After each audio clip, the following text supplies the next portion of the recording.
Welcome everybody to the Hot Pot Boys. We got David, Andrew, Nelson Chan in the building. Hey, we finally got Hot Pot for the Hot Pot Boys to talk about some hot topics. You know, the studio is great, but sometimes you got to take it to the source. Hey, very excited because we're here at Da Long Yi, one of only 2 locations in America. It's a hot pot chain straight from Sichuan.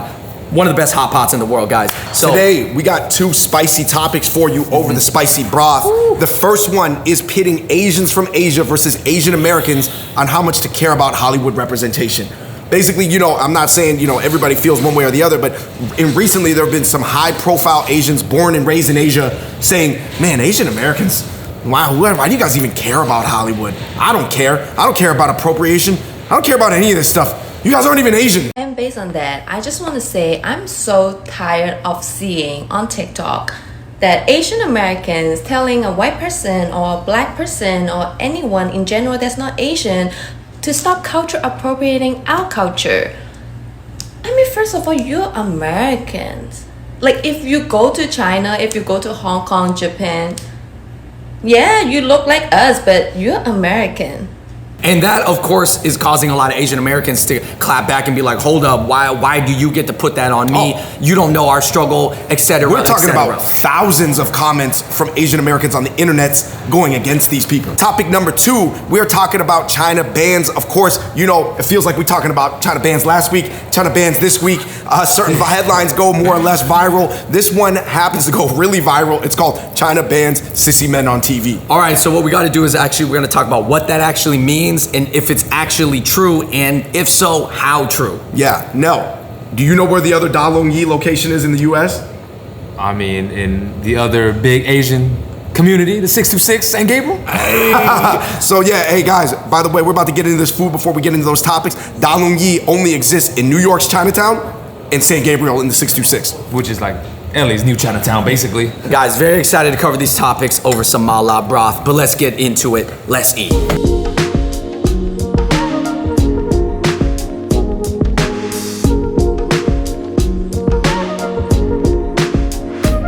Now that we've got some food in our belly, we got to talk about the first topic, and we got to get into this because there's a lot of Asians from Asia that are stepping up, and this was sparked by a TikToker who came out and they made this video kind of saying essentially that she didn't care about appropriation, guys. It's all about appreciation, that anytime someone wears like a Chinese qipao, it's a compliment. Culture is meant to be shared, which I agree with that statement. You're talking about CK Lamb, but she basically said that Asian Americans don't have any right to police Asian culture because they're not even Asian. Right. Which is the thing that sparked thousands of comments, and then other people kind of came out of the woodwork going, I don't care about Shang-Chi, I don't care about Asians in Hollywood. Hollywood's a white system made by white people for white people. I just only like watching Japanese, Korean, Chinese movies. I don't care about any of this. I do want to say that it sparked an internet war. You know what's funny? This debate is actually not super new though. It's always happened where there's always kind of sometimes been this rift between Asians in Asia and how they feel about people appropriating the culture. They don't take as much offense to it. Maybe it's because they're in Asia and they have all the Asian media representation, all the faces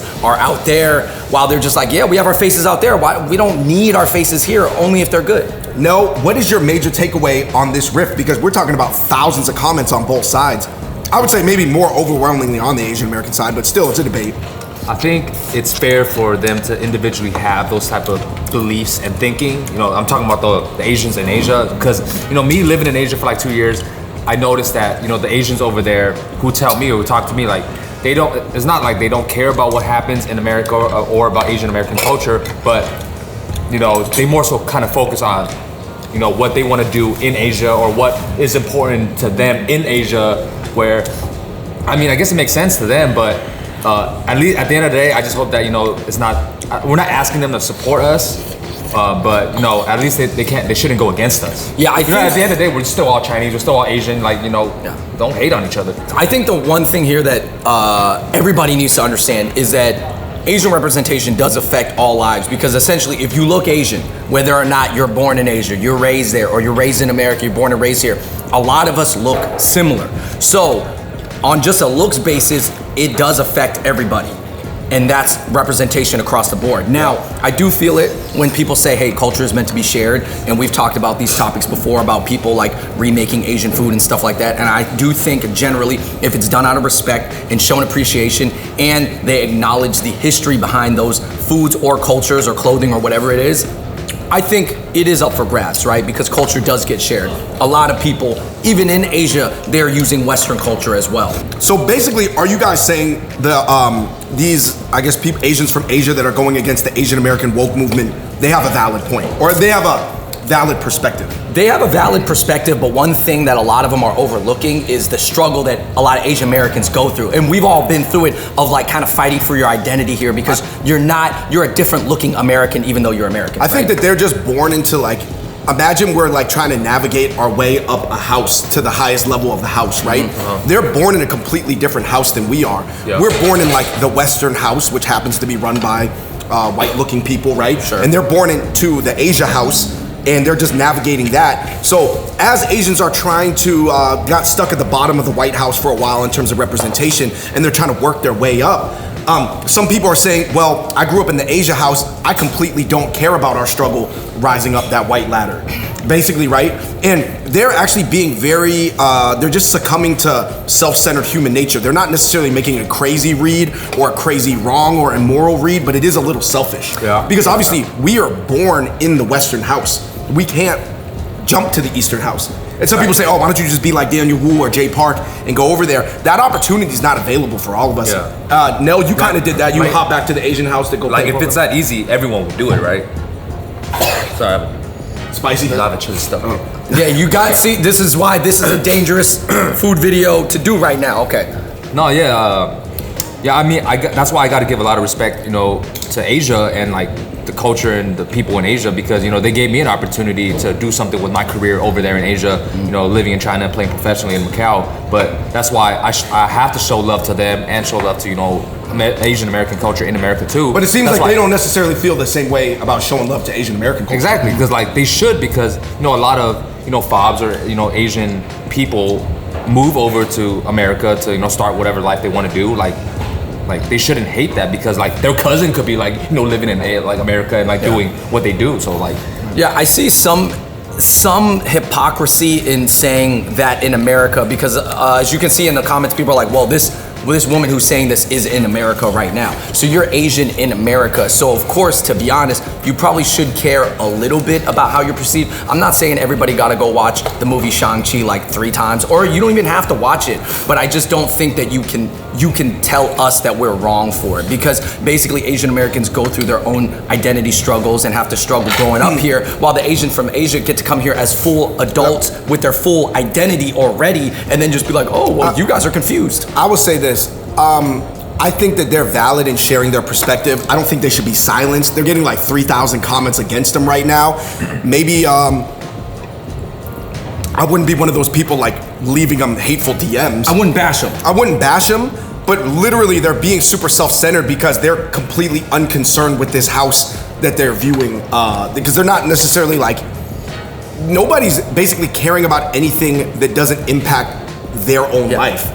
Because they feel like their identity's set. Obviously, a lot of Asian Americans, we're not even very good at our parents' language. That's maybe true. just 1 out of 10, 2 out of 10, 3 out of 10 level of our own fluency in our like mother tongue. Me included. And it's like, how can people from Asia judge that? But in the same way, I do see their cringiness at some Asian Americans being like, finally, we made it! Where it's like, no, Asia has had a ton of content locally for those domestic markets in language, or Asian American films that aren't approved by a major studio for quite some time. So I actually do think that these people, whether it's William Lee or C.K. Lam, interestingly enough, both from Hong Kong, I don't know what does that say, but I see where they're coming from. They're talking about the cringiness of like Asian Americans acting like we've never been anywhere or don't have anything until white people validate us. Yeah, but So actually, there's some valid points on both sides, but ultimately I'm more siding with the Asian American perspective, but there are some valid points on both sides. basically the Asians from Asia, I feel like they feel like that makes Asians look weak,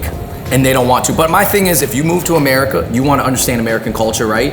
And part of American culture and history is Asian American culture and history. So we have to acknowledge that. And by acknowledging that means you acknowledge the identity and the possible ups and downs it may go through, or the lack of understanding of that identity from other people. So I'm saying it's this whole larger thing. On a simplified level, I see what they're saying, but I just think that they are not thinking about it deep enough, to be honest. And that's my opinion. And not only that, if we're really gonna see movement on this, guys, it's gonna take a whole team effort. Like, we're gonna have to get on the same page and even agree to disagree tacitly, like internally, just to move it forward in the big picture. Because outside people, they're not going to understand all this, and it's just going to be really confusing to them, because literally people can't even differentiate between a fob from Asia and an Asian American in a larger, like, middle America sense. Listen, if William Lee or C.K. Lamb or any of the other Asians from Asia would have said, you know what, we all need to be like Bong Joon-ho and come up with like 10, 20 parasites, that would be a way better way to come up, I would agree with them. But not only is that incredibly difficult and unlikely, but number two, it's just, they didn't make that argument. Right. You know what I mean? They were kind of like using it as an opportunity to like dump on Asian Americans, who they see are in a weak position, because a lot of Americans don't consider us American, a lot of Asians don't consider us American. So we're getting disavowed by both dominant teams. Yeah. So it's almost like you get put on special teams. You're not on offense or defense for any team you join. You go back to Team Asia, they're trying to put you on special teams. You know what I mean? In NFL, you want to play offense or defense. You don't want to be stuck on special teams. So it's like, I feel like we're getting they're trying to relegate us back to that role as we try to rise up. Now, to their point, I do think that sometimes Asian Americans have a cringy view of like self-identity that doesn't involve looking backwards to Asia and learning the motherland language and the history. And I would agree that that's wrong. So I think both sides got to do work, but at the end of the day, guys, we're still in this transition period where we're almost like figuring things out. Now, what do you think? I mean, as somebody who's you were born in Asia, and you've seen both sides, right? Like maybe even some people in your family are kind of on the more like, I don't care about representation side. And obviously you are trying to get roles in Hollywood or, you know, basketball movies, and it matters a lot. Right. I just think like it doesn't matter where you're at. Everyone has their own beliefs and, you know, understandings, and perspectives. But don't tell what other people how to live their life or be how they should be, you know, based on your, you know, perspectives and beliefs. And like at the end of the day, just gotta stop hating on each other. If anything, we should be uplifting together. And, you know, whether, like I said, it might take time, it might go back and forth, but at the end of the day, it's like you shouldn't tell people how to live their own life, especially if you're like across the country, like you don't really understand our culture. And obviously it's fair that we don't understand their culture as much, but that should help, that should tell us to learn about each other more, right? Instead of just like bashing on each other. Especially, I feel like we're ABCs or Asian Americans that, even though we're pretty American, we understand the international culture pretty well, better than most American-born Asians. Of course, yeah. I just think that both parties should learn about, you know, each other's. And it sounds crazy, and it sounds like we try to like tie it up with a nice bow, but that's literally what has to happen. Like, people have to do work. There's going to be no figuring out this rift by just like talking about it. People actually have to go learn about each other. No, you got to go to Da Long Yi Hot Pot in New York or 626. You guys, we're not going to argue our way out of this, but in a very Confucian way, Andrew, we can learn our way out of this. Wow. All right.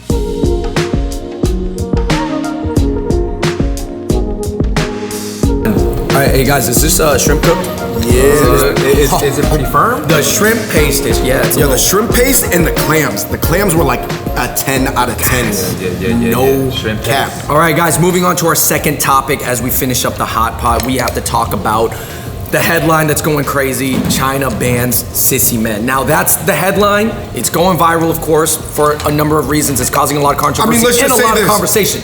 A number of people sent me that article in English. Obviously, I can read a little Chinese, not very well, but I didn't read any of the Chinese articles, but I did, you know, it sparked me to do some research. Yeah, so we had to do a little bit of research, and I encourage you guys to do your own research on this topic as well to get clearance, because it sounds confusing. You're like, oh, are they banning just sissy men? And that sounds very, very harsh. Actually, there's a misinterpretation of this Chinese term, Niang Pao. So that term actually in China has multiple meanings. So it actually, that was sort of like some of the phrasing used in state media, but in the actual, like, I guess, like rule book, they got handed down, they don't use that language. Okay, so the reason why they are banning a bunch of stuff, and this is not the only thing they banned. They had a lot of other bans on like vulgar celebrities. They put a ban on like internet celebrities that are showing too much wealth. Oh, you can't make it rain anymore. Yeah, you can't make it rain. Definitely cannot make it rain. They don't want to show wastefulness. Obviously, they kind of banned certain levels of mukbangs or mukbangs. So because they didn't want that to influence their population. Now, what I'm trying to understand that China is doing is like they're trying to like set up the next generation to carry China through. And in their belief, which a lot of people obviously disagree with, is that they're coming down strict and kind of censoring certain imageries for the youth. especially, right? Now, how strict are these bans and what is the actual punishment? I don't know, because at the end of the day, guys, if your parents tell you, hey, you can't go out to that party or you can't date girls or guys, guess what? You can still find the workaround. I think 28 things got banned. Yeah. Like literally, there was a That is gigantic list. That is And a lot. of course, in terms of like, I guess the presentation in the Western media, we're only gonna get like a few of them. The ones that, you know, sensationalize the news or are good that for we the- find offensive in the West the most, Yeah, right? the ones that get the viral hits. I mean, what do you think in general? We're not talking about any specific ones, but what do you think about just like the bands in general for them to try to have like a cultural rejuvenation? I think that they're just kind of thinking about the long term of how media affects people. Now, one of the things that kind of like the Chinese government is trying to avoid is this crazy worship of celebrities, because there has been some celebrity scandals, pretty bad ones recently, obviously with very popular guys, and it's kind of like, well, do you want to let these idols become so popular and then honestly they turn out to be negative people? And that's You're gonna talking be about like a Chris Wu type situation. Chris Wu's type situation was bad, and it was almost like, well, if all these people look up to Chris Wu and we let him have like unlimited power and unlimited influence, and then he does something bad, it's gonna influence other people in a bad way. Now, I think that is a somewhat simple way to look at a lot of human behavior, but I think they're just looking at it in the long term and on a mass scale. My major takeaway is that, listen, guys, I think when you look at a country like China, and it's not a very spiritual country, so there's not really like, I guess, a, you know, religious baseline for understanding a lot of things. They kind of like, I wish they had a more organic culture so people would just sort of make the right decisions, or the, you know, who knows what the actual right decisions are. That's very subjective, right? But let's say in my eyes, the right decisions more organically, but in any sort of instance where that's not available, then the government has to come through with a law. But it is a little bit like letting your kid get fat and then saying your kid gotta go on a hardcore diet. Right. Whereas there could have been some more sustainable maintenance previously to prevent your kid from getting fat to begin with. You're saying they're kind of taking it 0 to 100 real quick, and maybe that is a little unfair. Ideally, they would have taken steps, but that's hard to. Right, slower escalation, slower acceleration is more a goal. It kind of goes back to what we were talking about, the ban on gaming, where it was like, man, maybe y'all should have made the society more fun to begin with, so people didn't even see gaming as like the number one option. Now, I think one thing that a lot of people are mentioning, and I'm gonna end off my point here, is like a lot of people are like, oh, well, where are the parents? It's all up to the parents and the family to decide all this. Why is the government stepping in? Now, obviously, China is a different society. Very different society. And man. Let me just Chinese tell you parents, this. It's really different. And Chinese parents are very stressed out, you know, with everything that's going on in China. I'm not making excuses, but yeah, the government is stepping in and trying to help parent the kids. I don't know. It doesn't look great. It doesn't feel great, but I'm sure that there's long-term reasons for it. So, No, any final takeaways? I just think, you know, it's really hard for the overall consensus to fix something or change something, or like, you know, lay the laws upon something when it's already too late, right? You can't wait till it's the last minute where everything's already like effed up already, and then all of a sudden, all right, we're gonna do this. We're gonna try to change this, like you said, from 0 to 100 or 100 to 0. Like at that time, it's already too late. Just to our first topic, I think the Asian American identity is still very much in flux. And obviously, what is China's modern culture going to be, and society going to be, and how much big of a role our government is or not going to play in it, it's still in flux. yeah, man, I just think, you know, China is a unique country, for better or for worse, and that they can actually implement stuff like this versus America. There's no question you're not doing any of this. So Even if people might want to, like, let's say, for example, there was like a more right-wing president, for sure they would probably think of it, but the mechanisms wouldn't allow for the implementation. I don't think the American people would take it. Yeah. This was a dope discussion. The Hot Pot Boys podcast taking place at one of the best hot pot restaurants in the world, Da Long Yi. Last but not least, guys, what was your favorite thing, man? I'm gonna go with the shrimp paste. I thought the shrimp paste was A1. Okay, aside from this plate of clams, which I definitely recommend you get, actually those, it's gonna sound very ABC and American to me, those cheesy meatballs.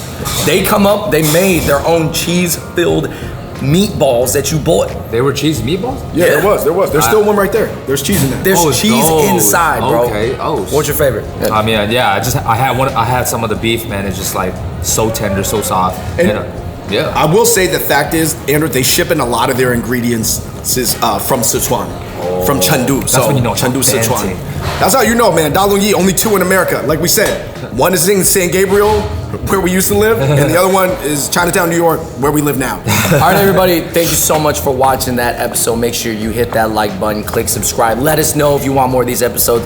Also, let us know what you think about these topics, because I think there's a lot to say, and I know that maybe the YouTube comments, I don't know. I think you got more characters to work with than a TikTok comment. So anyways, let us know in the comments down below. I'm just glad there's a lot more news to talk about nowadays, guys. Yeah. I could do this every week.